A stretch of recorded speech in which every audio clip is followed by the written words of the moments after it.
A recent surge in sectarian violence in Pakistan, resulting in the martyrdom of over 80 individuals, has raised grave concerns about the ongoing genocide attempts against the Shia community.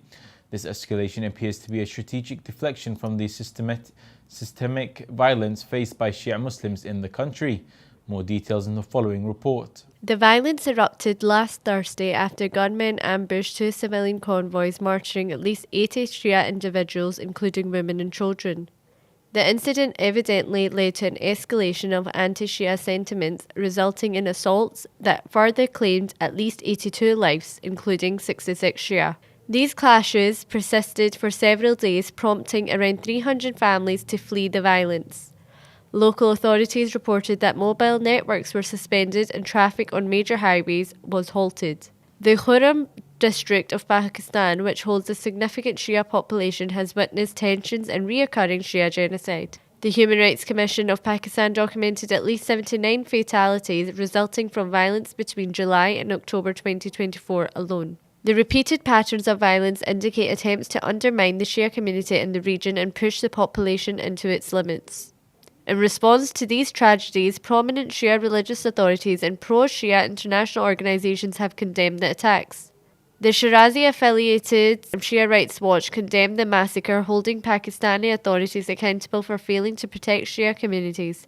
Grand Ayatollah Sayyid Imam Hussein al-Sistani's office criticized the recent violence, expressing grave sorrow for the lives lost. Similarly, Grand Ayatollah Sheikh Bashir al-Najafi echoed these sentiments, denouncing the targeting of innocent Shia civilians.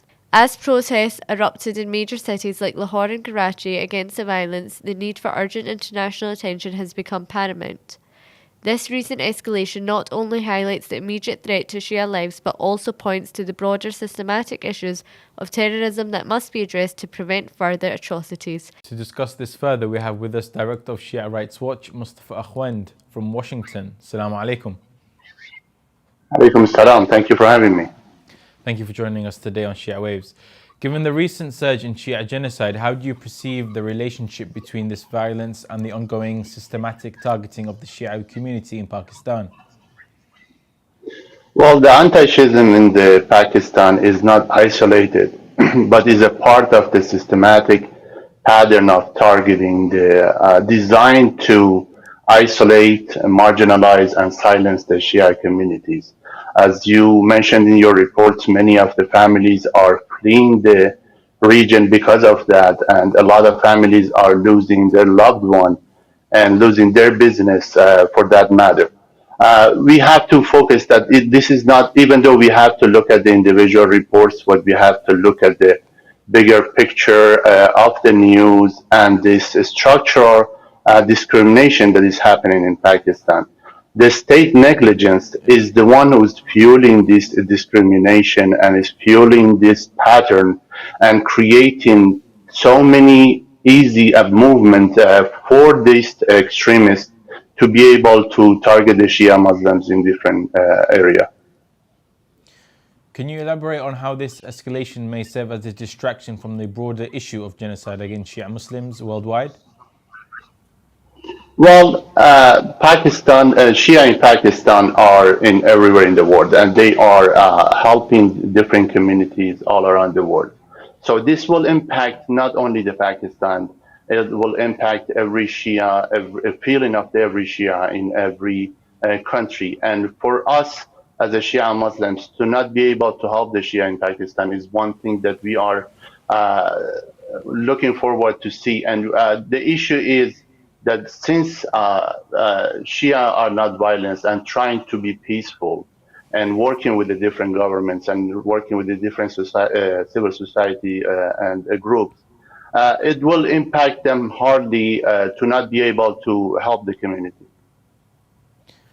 In light of the condemnation from Shia religious authorities and the international organizations, what specific actions do you believe the international community should take to address the violence and protect the rights of the Shia communities in Pakistan?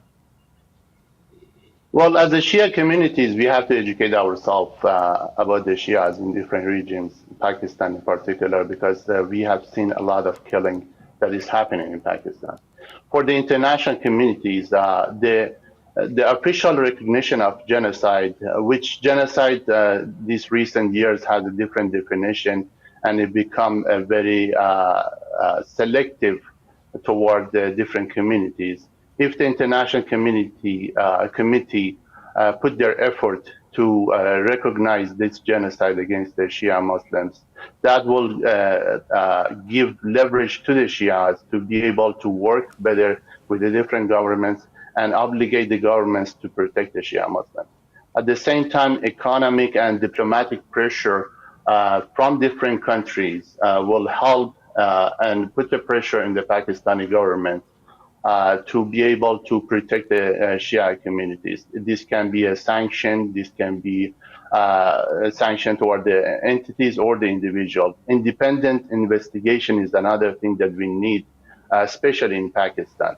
Pakistan government is not allowing the independent reporters to go to the region and investigate and report, issue a report on what is happening to the Shia Muslims in different regions. There is not only the targeting the Shias that is a matter, is creating the chaos in that area.